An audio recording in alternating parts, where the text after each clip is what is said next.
Hi, I'm Chris Roselli. And I'm Kevin Miller. Welcome to Western Window, the show made for you by students at Western Washington University. In today's Western Window, we'll find out more about welcoming convocation at Western. And we'll watch what happens when teachers collaborate to create a new statewide curriculum. And we'll explore chemistry in the kitchen. So stay with us as we explore our world through Western Window.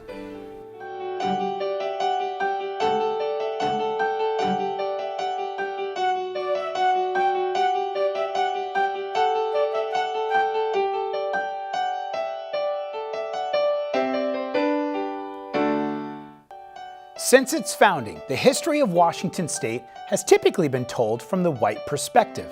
Now, Woodring College of Education and the Department of History at Western, along with the College of Education at the University of Washington, with contributions from the Office of Native Education, are all collaborating on a new project. Called From Time Immemorial, it's aimed at providing training workshops and site visits in order to create a curriculum that for the very first time in Washington includes Native American perspectives.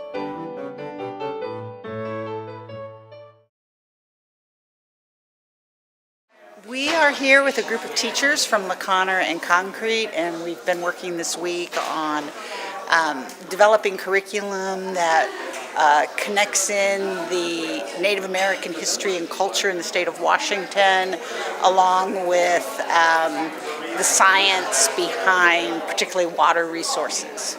We're going to eventually submit, all of us have to develop a lesson, and so we're teachers from kindergarten all the way up, and I teach all the way up to 12th grade students, and so we'll be submitting them into the digital library, which is a nationwide bank of really highly developed lessons. So teachers all over the country will have access to all of the lessons that all of us will be making. This is because that there's been a law in the state that talks about having to incorporate tribal history within the curriculum of all the public schools, that curriculum now is starting to be developed, and how they're going to teach that into the public schools. But at the same time, since all of our tribes, the almost 30 tribes in the state of Washington, we're all kind of different as night and day in many cases, that you can't teach about the Colvilles and have it refer to the Swinomish. So again, that education needs to be local. Our events here are just the beginning efforts. There is trying to get the school teachers and administrators to have a basic understanding of who we are as Swinomish people, and looking at, hey, some of these positive things that we have as tribal people that they could incorporate into schools to ensure success.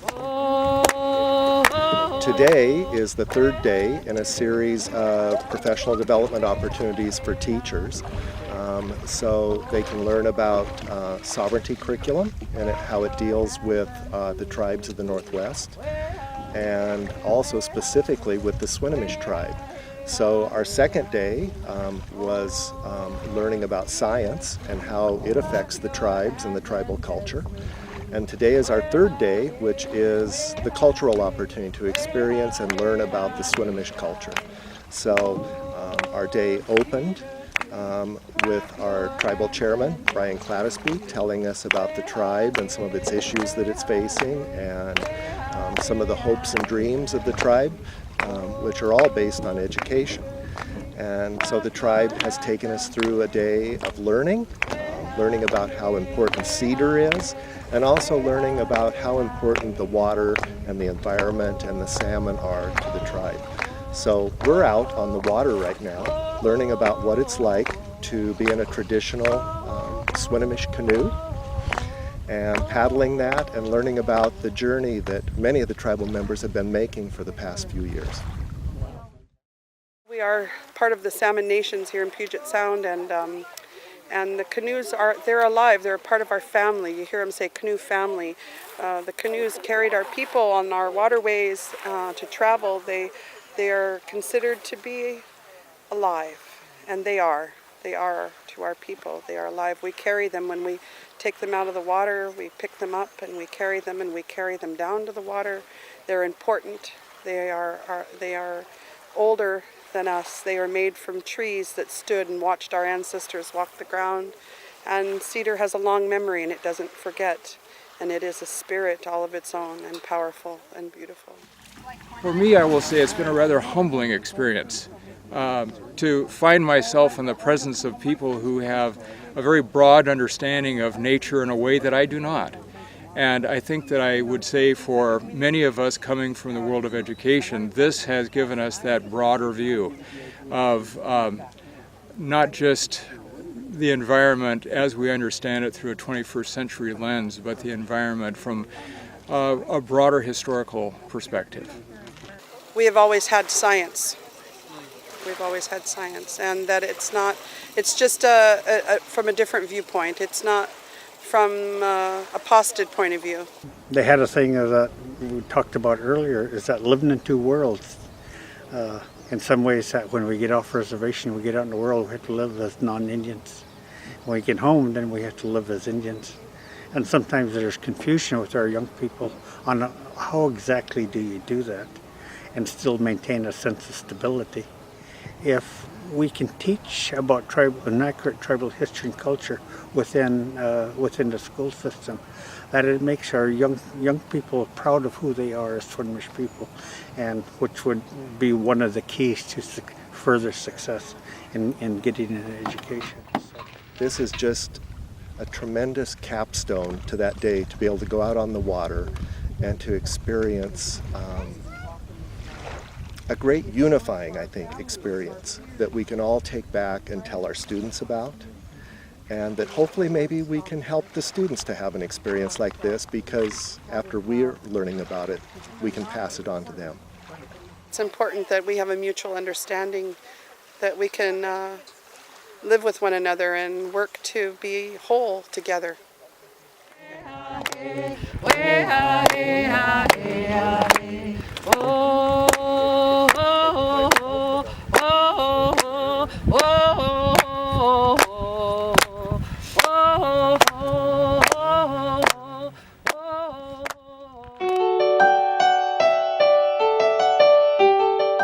Harnessing the transformative power of wilderness adventure, Western Outdoor Orientation Trips, also known as WOOT, allows incoming Western students to spend a week backpacking and exploring the wilderness of the Pacific Northwest. Grouped together with other incoming freshmen and offered right before the start of the school year, WOOT is designed for all levels of ability and helps students connect with their peers, immerse themselves in the beauty of the Pacific Northwest, and successfully face the challenges of their first year of university life.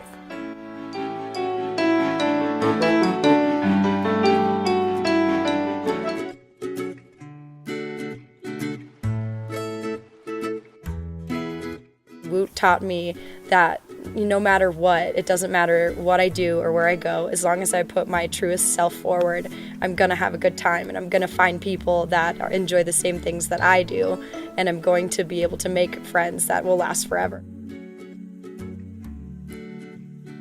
WOOT stands for Western Outdoor Orientation Trips. We aim to expose people to the outdoors, but also expose people to others as well that are coming into Western, and to build a community and to foster that. And it's the best kind of social experiment, I think.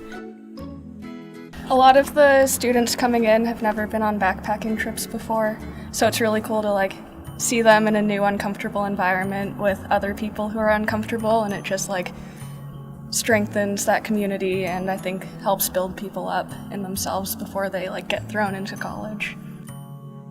Coming from a relatively small class to a big university is a bit daunting, so being on this trip and already knowing people and being able to meet people and having kind of a group to start with when I begin at Western is going to be really helpful. It's also to gain outdoor skills, whether that be hard skills like learning how to tie knots or setting up a tarp or all of that, but also skills about how to take care of yourself in the backcountry. You always got to be working together. Communication's a big part. So, yeah, I'm going to bring that communication, that teamwork back to campus for sure. I think it's better prepared me to be comfortable being myself around people. Opening up to people easier and kind of like sharing stuff with people because I'm a pretty like closed off person usually. I also think it's about how to let people know about all the different opportunities that are at Western. As trip leaders, we get to kind of show them and talk about how campus life is going to be in a little bit of a more organic way than maybe they've experienced through orientation days and things like that. I think WOOT helps integrate you into college because you kind of realize that everybody's coming from a different place in their life, but we're all working towards the same goal now, and we're all in this new environment, and so we kind of have to look out for each other and really have this group mentality of, you know, helping each other out. I think a lot of universities have orientation, like Booth and Red Square, or other universities will have different seminars or different classes in lecture halls or different things that help orientate students to that university, and they get the information and they learn about the school, but WOOT is more about the experience. When I did it in the past in my old school, like it was really awesome, but it was focused a lot more on just like the hike itself. So this one focused a lot more on like strengthening as a group. I think maybe my favorite part of the trip so far was getting to the top of our first pass and looking down and seeing how far we had come already. I was very excited to do more and also very excited at what we had already accomplished. I really love to see how these little conversations start happening, and towards the end of the trip you see them start making plans with each other. You know, I want to go and cook food with you at your dorm, and I want to go do this club sport with you, and let's start an intramural team together. And you get to kind of see the seeds are being planted for all of these relationships and kind of seeing them get together as a group. The students who are participating in the Western Outdoor Orientation trips are actually being retained at a greater level than the overall campus population. 89% of students who have participated in WOOT have been retained after their first year, which is 7% greater than general first-year population. Just especially taking this time outdoors to be able to reflect and kind of think about, you know, this new transition, and I think that's been really helpful. When you're out in the wilderness, I feel like you bond just by being like dealing with being gross and smelly and that kind of thing, and just like having fun. So I totally recommend it. I think that it's definitely a justification that I'm in the right spot. I think I do feel more ready for college now.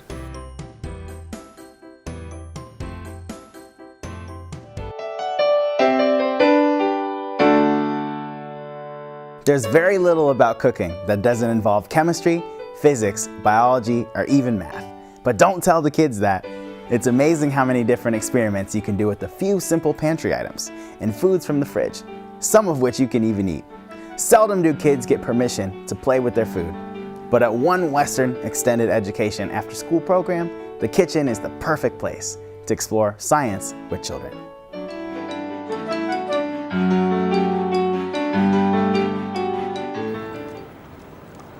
So Early Release is our Thursday afternoon program. Bellingham School District let out of school early every Thursday, so we have created our Early Release enrichment program for students to come, because in work life, most families don't get off work early every Thursday. So students can come right here in College Hall, and we have it open for students kindergarten through 5th grade.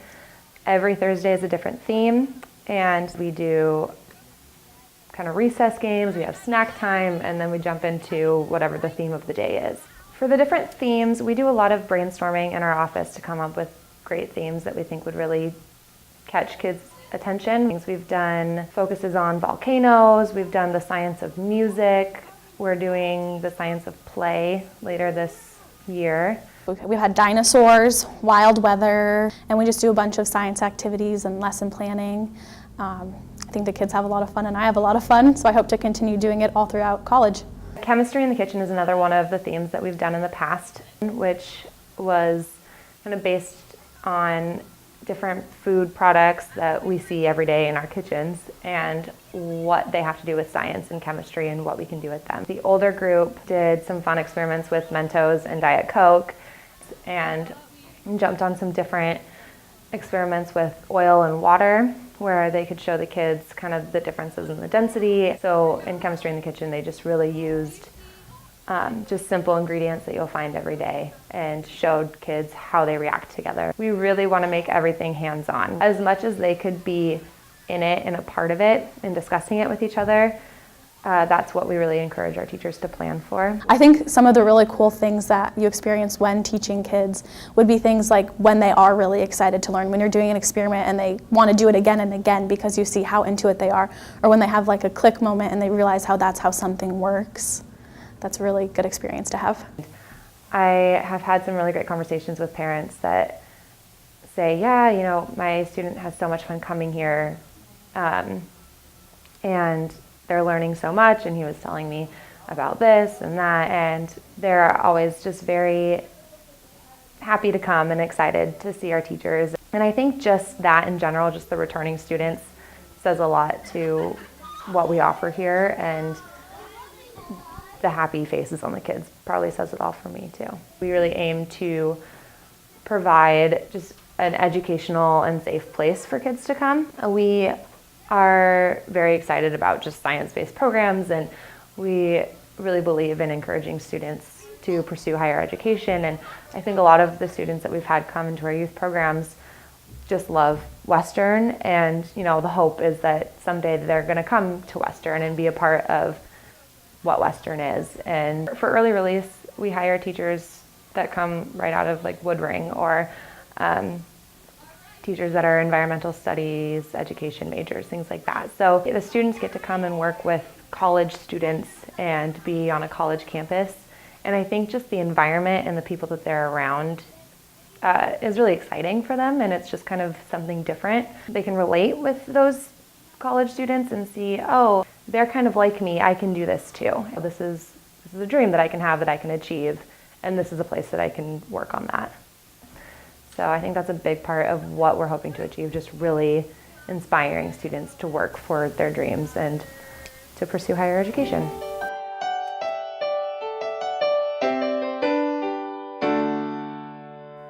A convocation, from the Latin convocare, meaning to come together, is a group of people formally assembled for a special purpose. At Western's welcoming convocation, new students gather at the Performing Arts Center and are welcomed by the president of the university and faculty. Now, as they leave, they are greeted by returning students, faculty, staff, and other members of the Western community who form a corridor to cheer our new students. Convocation is one of Western's most cherished traditions.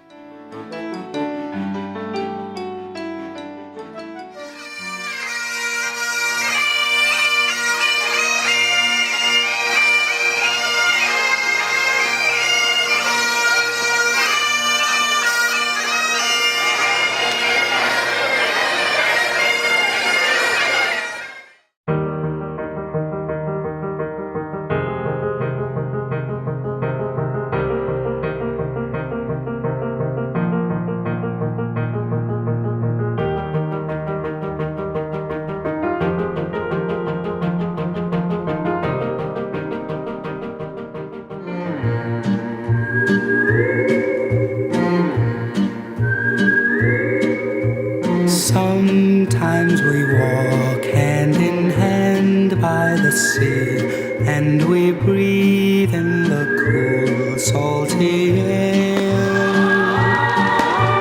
You turn to me with a kiss in your eyes, and my heart feels a thrill beyond compare. Then your lips cling to mine. It's wonderful, wonderful, oh so wonderful, my love. Challenge yourself to make most of this time, and believe me, it is going to go shockingly fast. Whether you are here for the first time or returning to campus, we look forward to helping you put your active minds to changing lives. and following your upward trajectory through Western and beyond. Welcome home. Only you and I. What a moment to share. It's wonderful, wonderful. Oh, so wonderful, my love. So I didn't want to spend tonight talking to you about getting involved or of the many resources that are available, but if you do want to talk about them, I would be more than happy to. I just want to leave you with the idea of vulnerability. I want to encourage you to build a community. Take the time to figure out who you want yourself to be. Make mistakes. Sleep in and miss a class. Lean into moments when you feel uncomfortable, because that's where you'll learn the most. I feel the glow of your unspoken love. All right, so you guys just came from convocation. How was it? What'd you think? I liked it a lot. It was pretty cool, pretty inspiring. I enjoyed it. It was really cool to see the teachers, like Rich is a really funny guy. I literally asked my students, Stephanie said I teach physical acting, I asked my students to do forward rolls, backward rolls, headstands, ear stands. Hell, they even have to at some point run and leap over me in the air, land in a roll, and come out of it. And it is terrifying for them and for me. I loved the speeches. It was pretty awesome, like getting to listen to some of the people and sort of like get an idea of like what the administration's like also, like in addition to just being pumped up.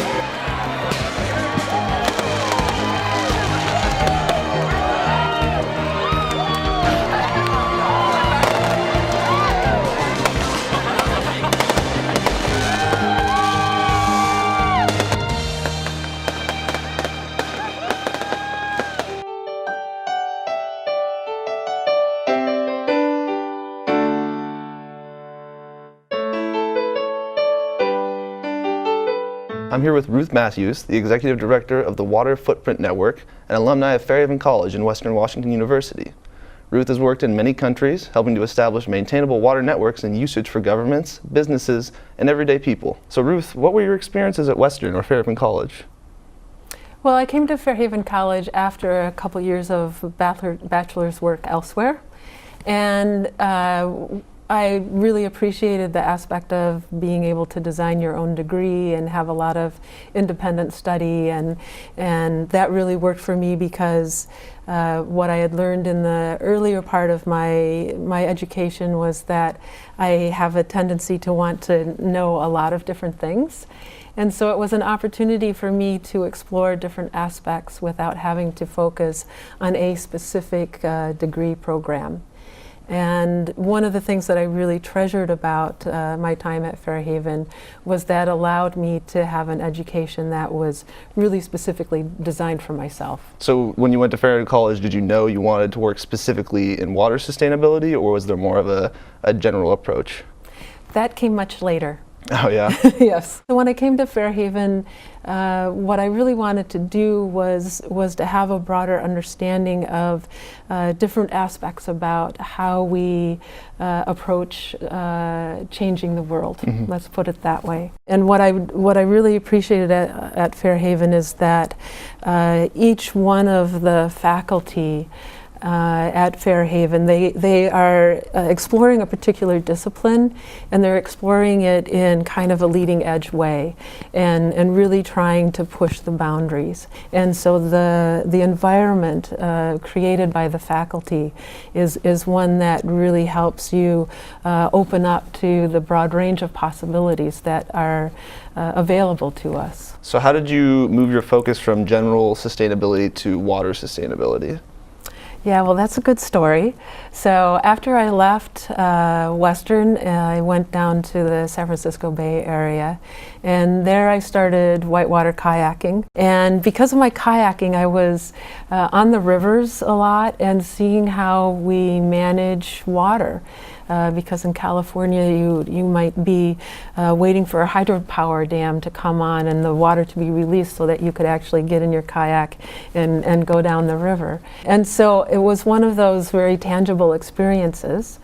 And then I went on kayaking trip of the Grand Canyon, in the Colorado River down the Grand Canyon. And before I went, my scientific interest had me read the environmental impact statement for the Glen Canyon Dam. And again, having that experience of seeing it firsthand, understanding it intellectually, I came off of that river and said, there's something I can do here. And so at that point, I went back to graduate school at Colorado State University and got a master's in water resource management and planning. And that's when my career in water took off. I read that you've worked in a variety of different countries. Where was your favorite place that you got to work, your favorite locale? Well, I really loved living in Vietnam. It's a very special country. For me, it was a real opportunity to get to know a completely different culture, to feel really loved and accepted from that culture, and build relationships and friendships across that American-Vietnam history. That's very cool. So when you were in Vietnam, were you working for the Water Footprint Network at that point, or was that a job that came later? So before I went to Vietnam, I worked in the U.S. I was with the Nature Conservancy, and I worked in Colorado, Florida, and here in Washington. And the majority of my work there was really focused on looking at the ways that we manage rivers and how can we do that in an ecologically sustainable way. In Vietnam, I was with the Worldwide Fund for Nature, or WWF, how many people know of it. So after I was in Vietnam, I was looking for the next position that I wanted to work in. And so I was offered the opportunity to be the executive director of the Water Footprint Network. And I moved to the Netherlands to do that in 2011. That's really cool. Well, thank you so much for being here, Ruth. It's been a pleasure to talk to you, and I hope you have a good day. My pleasure. Thank you.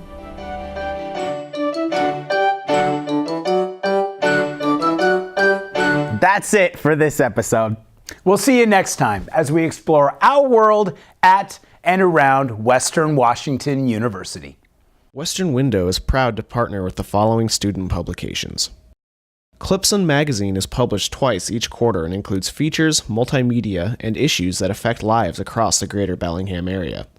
You can find it online at clipsonmagazine.com. The Western Front is the official newspaper of Western Washington University, published by the Student Publications Council and funded by your advertising dollars. The Western Front. Get it first, get it right at westernfrontonline.net. The Planet is Western Washington University's award-winning quarterly environmental publication and the only undergraduate environmental magazine in the United States. Explore The Planet online at planet.wwu.edu.